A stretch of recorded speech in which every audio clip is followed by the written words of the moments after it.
to the NoDQ.com live recap of WWE Hell in a Cell 2021. Happy Father's Day to everyone out there. This was the end of an era in WWE, the final WWE pay-per-view in the Thunderdome. Next month, Money in the Bank, we will have the return of fans. WWE will be in Fort Worth, Texas for that pay-per-view. Shout out to the chat room for joining me tonight. Thank you to everybody watching this, whether it's live or on demand. And if you enjoyed this video, please feel free to give it a like, leave a comment, and possibly subscribe to the channel. Tell a friend, spread the word any way you can. Now, I do ask anybody that sends in super chats tonight, I do appreciate it very much, but please try to stick to the topic if you can. So for instance, if you wish to leave a super chat about the main event, please, if you can, save it for the main event. All right, let's get to Hell in a Cell. We did have a kickoff match, and by the way, I'm upset. I'm upset because WWE has once again moved the pay-per-view start times back to 8 o'clock Eastern. They were doing it at 7 for the past several months, and I was really liking that. The extra hour, you know, it's something. It's later, I'm more tired, more fatigued, but got to do it, got to do the recap. And another thing too, right now there is a thunderstorm going on outside. Hopefully I do not lose you guys tonight. Hopefully the power doesn't go out, but it's pretty severe out there right now and anything can happen. What a way to end the Thunderdome era if a thunderstorm actually shut me down tonight. But we'll see how this goes. We'll see if I can get through this recap. We started with the kickoff match, which was Natalya one-on-one with Mandy Rose. Not much to say about it. It was a Raw match. It was fine. Nothing wrong with it. No build-up. It was just a kickoff match. Natalya did pick up the win with the sharpshooter. And hopefully we get some new teams in to challenge Natalya and Tamina. We started off the pay-per-view with the first of 2 Hell in a Cell matches. We had Bayley challenging Bianca Belair for the SmackDown Women's title. And this match was originally not supposed to be a Cell match, but WWE decided to air Roman Reigns versus Rey Mysterio on SmackDown. And it was changed with Bianca Belair and Bayley. That match became a Hell in a Cell match. Match was really good. Really physical match between the ladies, and it was essentially a weapons match in the confines of a cage. You had the typical suspects, the usual suspects. You had the kendo stick, you had the steel chairs. One unique thing they did for this match, they really did take advantage of Bianca's hair. Bianca's hair was used in various spots throughout the match. Bayley would try to tie up Bianca using her hair in the ring rope and then later with the chair. But then Bianca used her hair to her own advantage. She would tie Bayley's hand to her hair so Bayley could not run away. At one point, Bayley actually bit Bianca, which I liked. I mean, when was the last time we saw somebody bite somebody on a WWE pay-per-view? That's usually too PG for the WWE product, but they did do that in this match with Bayley biting Bianca to stop Bianca's momentum. And they did do some spots with the cage. Bayley gave Bianca a sunset flip power bomb into the cage. And Bayley used the kendo sticks. She had them taped this time because of what happened last year. She taped up the kendo sticks and built a little bridge. However, she ended up getting slammed through those kendo sticks. We even had a ladder brought into the match, and the ladder, which was introduced by Bayley ended up being her undoing, because even though Bayley was able to hit the rose plant with the ladder assisting her, she hurt her knee in the process, could not make the cover right away. Bianca then recovered and hit the KOD to pick up the win. Match was really good. I love the finish, the KOD on the ladder. That was well done. Match was very good. I think I would still go with the match from last year's Hell in a Cell pay-per-view, Sasha and Bayley, but this was really good. The biggest issue I had with this was that I just never bought into the idea that Bayley was going to win the title. Like, I think we all knew. Everybody on the no DQ panel, literally everybody, there's like 15 in our group, everybody picked Bianca Belair to retain the title. So yeah, that hurt it a little bit. The fact that Bayley already lost last month and they just announced this Hell in a Cell match on Friday, but it was still a really good match. I did think the ladies had a very solid Hell in a Cell match to kick us off. And then we move on to Seth Rollins versus Cesaro. This was really good too. This was pretty much exactly what you would expect from these guys. But it was kind of obvious again where this was going to end up going, because the announcers just kept talking about how Cesaro has been dominating this feud against Rollins. Rollins has not been able to get one over on Cesaro. So because of that, you pretty much knew where it was going. Rollins jumped Cesaro before the match could even get started, as Cesaro was making his entrance, and lots of back and forth between these guys. Rollins hit a springboard knee to Cesaro. Cesaro kicked out of that, and Rollins went after the eyes of Cesaro. Cesaro made a comeback, hit several of his uppercuts, and Rollins kept trying to put away Cesaro but could not get the job done. Cesaro eventually made another comeback and did the big swing, put on the crossface, and then got the sharpshooter on. Rollins escaped the sharpshooter, and then Cesaro tried to put on the sharpshooter again, but Rollins, with an inside cradle, picked up the victory over Cesaro. Pretty good match here, although it did start a trend on this show. Hamp Connor with a $2 super chat says, how many more surprise roll-ups do we have to see? Well, a lot, when it's a lame duck pay-per-view especially, and WWE just wants to keep the feuds going. Like, it did make Cesaro look strong in defeat because he lost to an inside cradle, but it's like, we're probably going to see another match from these guys, which isn't necessarily a bad thing, but you know, at some point you got to wrap it up and move on to the next program. I still enjoyed the match though. Really good stuff from these guys, as you would expect from them. And moving on here, we had Alexa Bliss versus Shayna Baszler. All right, this one was interesting for sure. One match on this show was not like the others, I'll say that much. Before the match, Alexa cut a promo and said, if you come knocking on my door, you never know who or what is going to answer. Anyways, we had the match. Shayna was a little bit hesitant about locking up with the mysterious Alexa Bliss. Reginald and Nia Jax were at ringside. Reginald provided a distraction, which gave Shayna the opportunity to take down Alexa, but Alexa started laughing. Alexa was doing this weird crawling motion where she was moving her foot behind her head, just showing off the flexibility, but doing the creepy stuff with her movements.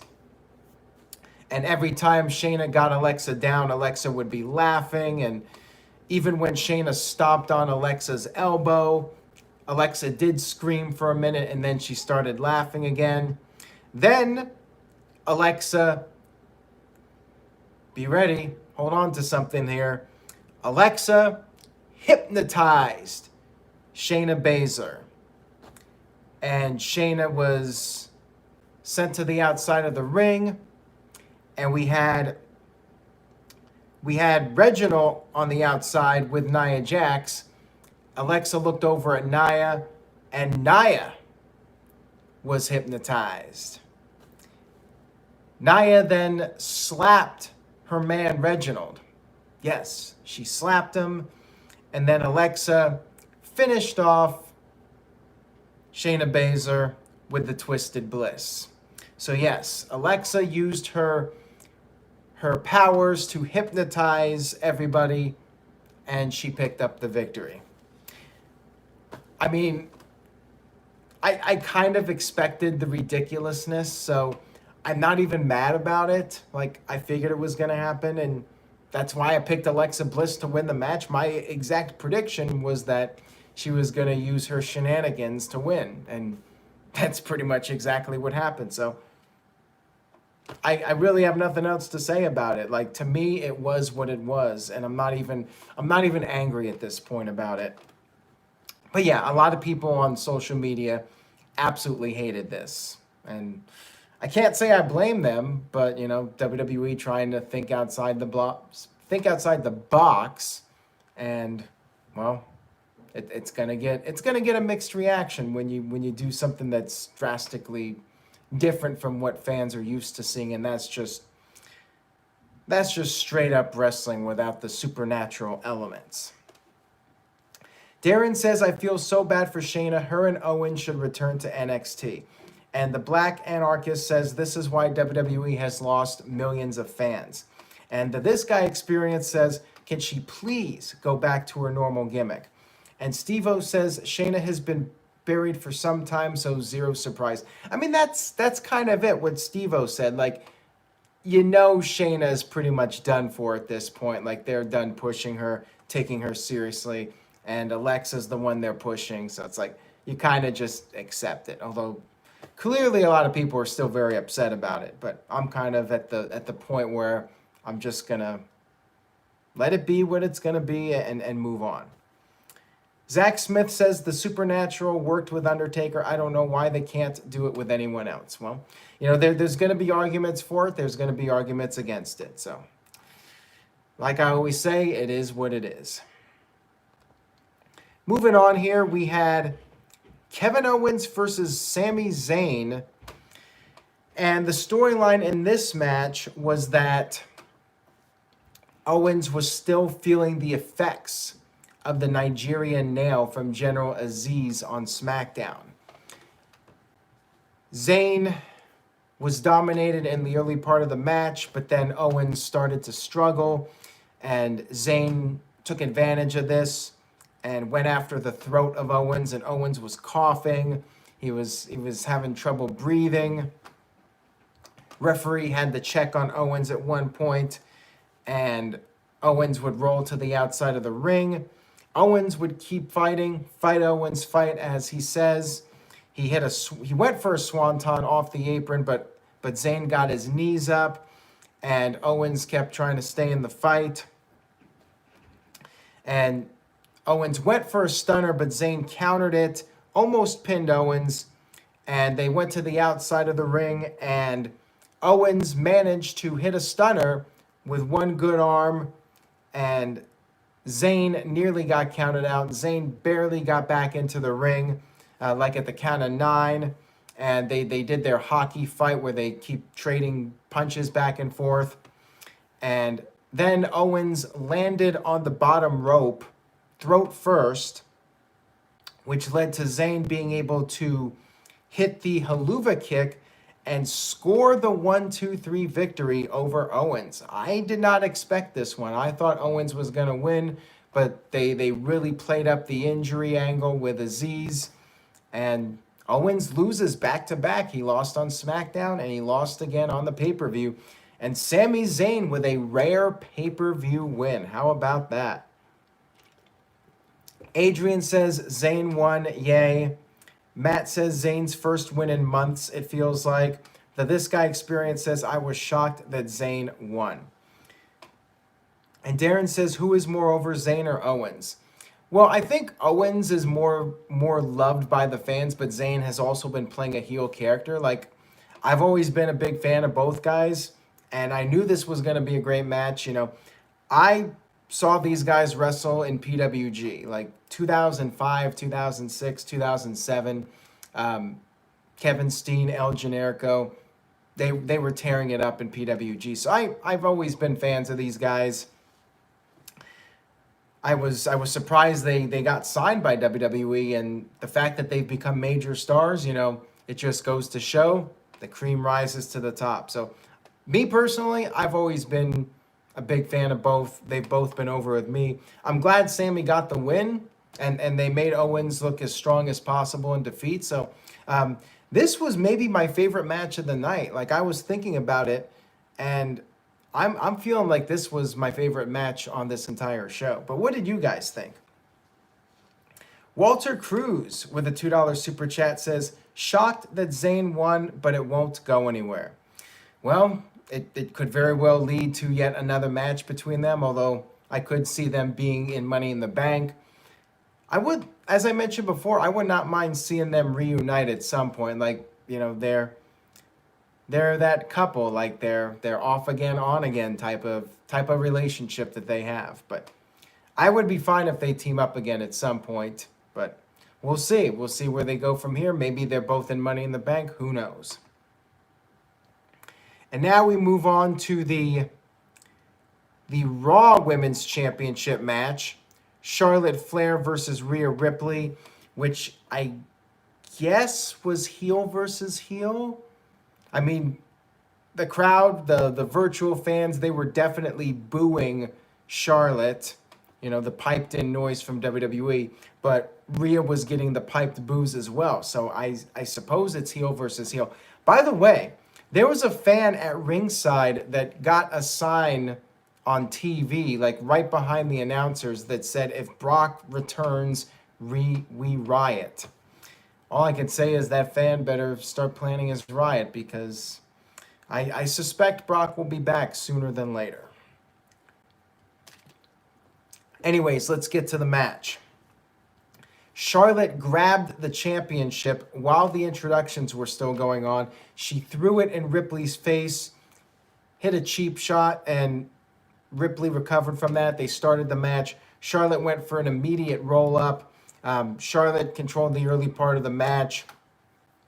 Ripley made a comeback, got a near fall with a top rope drop kick, and Ripley later kicked out a natural selection, even though Charlotte was trying to cheat with her foot on the rope.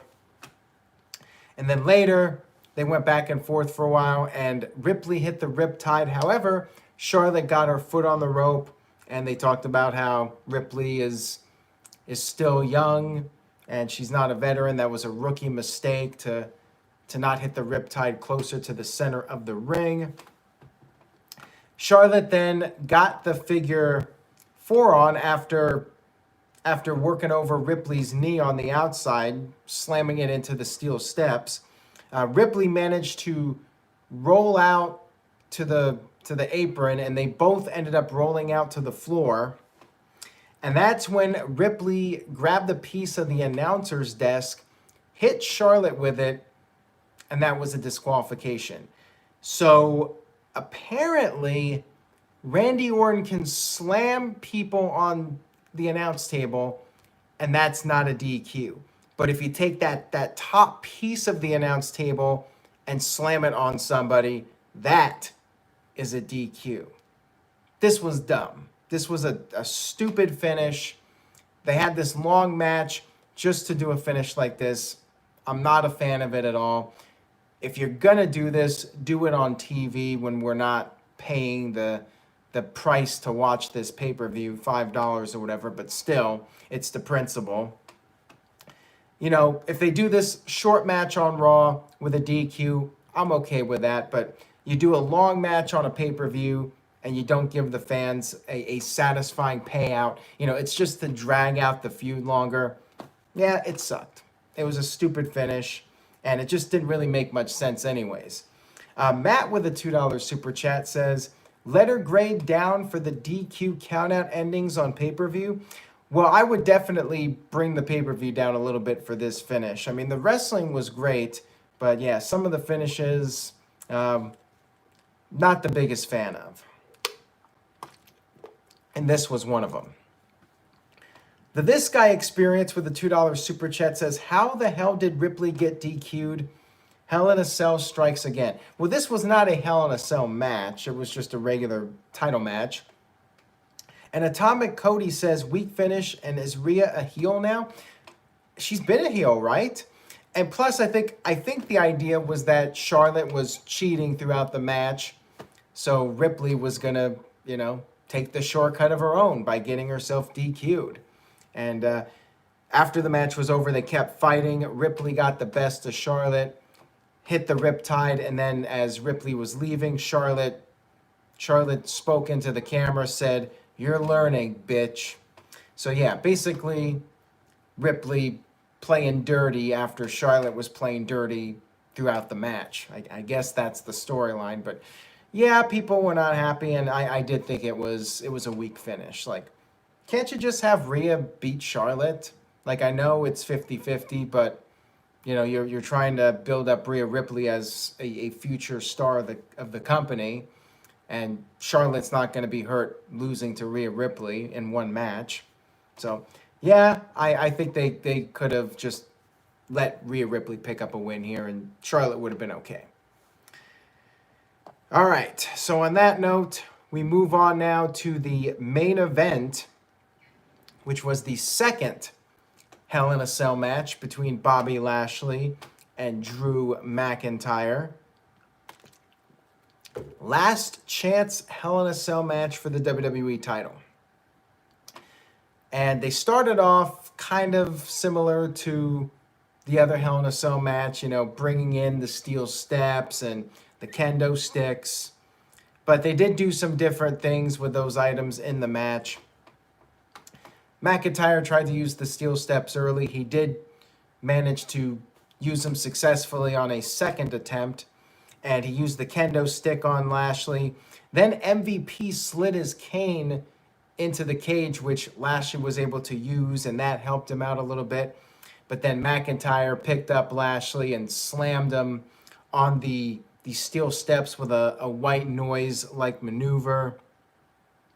And McIntyre was dominating for a while, used the steel chair, got a bunch of near falls on Lashley, but Lashley kept fighting. They ended up back on the outside of the ring. Lashley gained the upper hand, and MVP had a kendo stick. He used the kendo stick to basically trap McIntyre in the corner, and Lashley assaulted McIntyre for a while. But then McIntyre got out, and they got back in the ring. The referee got knocked down, and McIntyre hit the Future Shock DDT. No referee, so they had to unlock the door to bring in a second referee. However, MVP managed to sneak in as well, and you had McIntyre hit the Claymore. MVP pulled out the second referee, and then McIntyre got to the outside of the ring. MVP was locked in the cage, so he had nowhere to go. He got beat up by McIntyre. McIntyre hit the Claymore to MVP, and it appeared like MVP was out of the equation. Lashley then put the Hurt Lock on, but McIntyre was able to break out of it by backing themselves into the table that was set up against the cell cage. That was actually pretty cool spot there, because McIntyre had to basically sacrifice his body to break the Hurt Lock. So I thought that was well done. And they got back in the ring. McIntyre continued to use the chair. McIntyre went for the Claymore, but he missed. And then Lashley chokeslammed McIntyre off the apron through a table. Lashley got McIntyre back in the ring, went for a spear, but missed.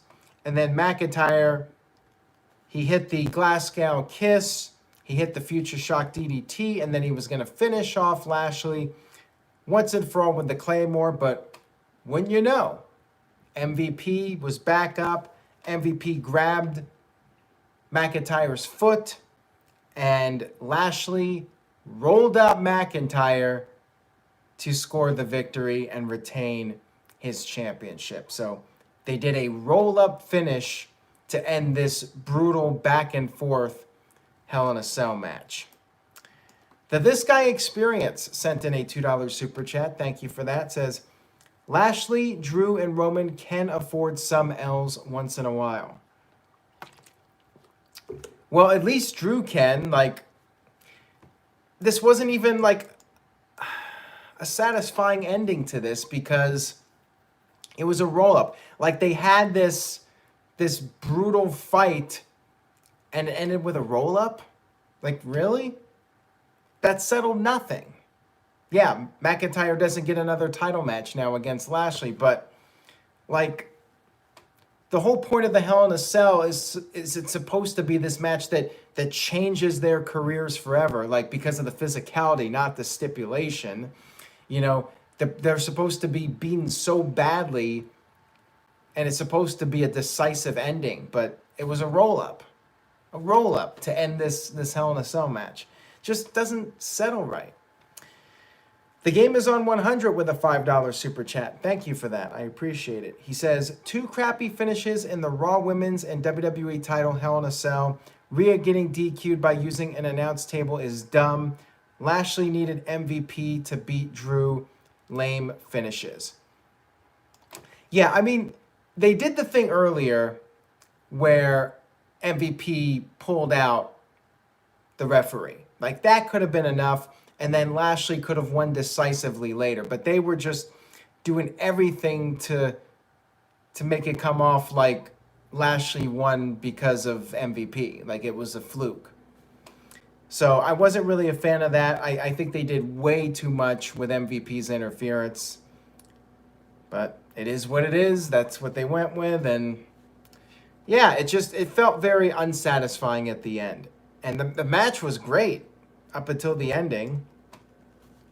Hamp Connor with a $2 super chat says, imagine Triple H and Cactus Jack Hell in a Cell ending in a roll-up. Yeah, exactly. And like a lot of those classic Hell in a Cell matches, like both guys are pretty much unconscious, like they're practically dead. But here it's just a roll-up, and then McIntyre's just sitting there pouting, and Lashley's holding up his title. So, you know, it didn't even feel like these guys damn near killed each other at the end. Like, it just felt like a regular match. Felt like a Raw match, with the ending at least. So yeah, a little bit of a letdown, I have to say. Like, I was hoping they would do something, like maybe on top of the cell, especially with the Thunderdome. They could pre-tape something. Somebody could take a bump onto a crash pad and they could edit it. Like, they could have done something here, like as far as stunts go, but they didn't do that. And, you know, the Hell in a Cell matches were fine. Again, I think my favorite match on the show was Kevin Owens and Sami Zayn. I just thought they totally killed it with that match, and it was a lot of fun to watch.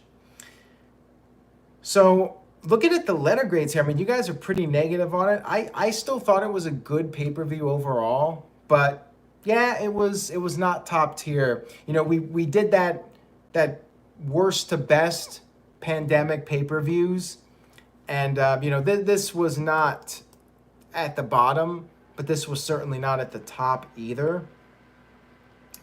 Let's see. Darren gives it a D+, Steve-O with a C-, Nathan with a C-, Dr. NXT Scorpio with a C-. Detective Mocha gives it a D. Tic Tat Tat with a C+. Yeah, you guys are really down on this one. Matt with a $2 super chat says, Roman was missed on this show. Very bland pay-per-view, C-. I would probably go with a B-.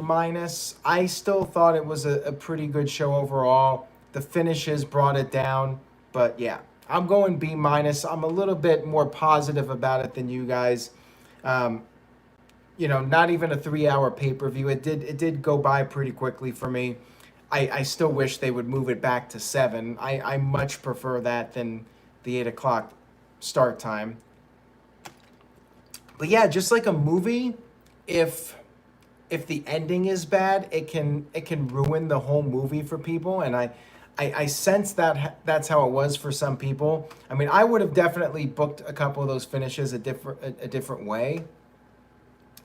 Detective Mocha with a $2 super chat says, is because of the name, it should be a good pay-per-view. I still say they should get rid of the Hell in a Cell concept, but, you know, feel like I'm just talking to a wall. It's falling on deaf ears. And I do not think it was the worst pay-per-view of the pandemic. That still goes to Extreme Rules, the horror show. But yeah, this would be the bottom tier. Like maybe not the first or second or third, but it was not as good as some of the other pay-per-views. Steve-O says the whole show was too damn predictable and uneventful. And Adrian says I've been generous again with the ratings.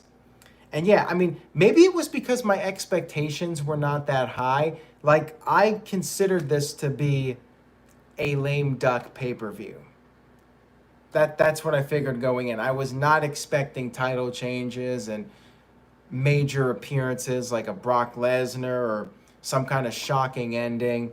I wasn't expecting anything like that. So maybe because my expectations were low, it wasn't that bad. I really was not expecting much from this pay-per-view.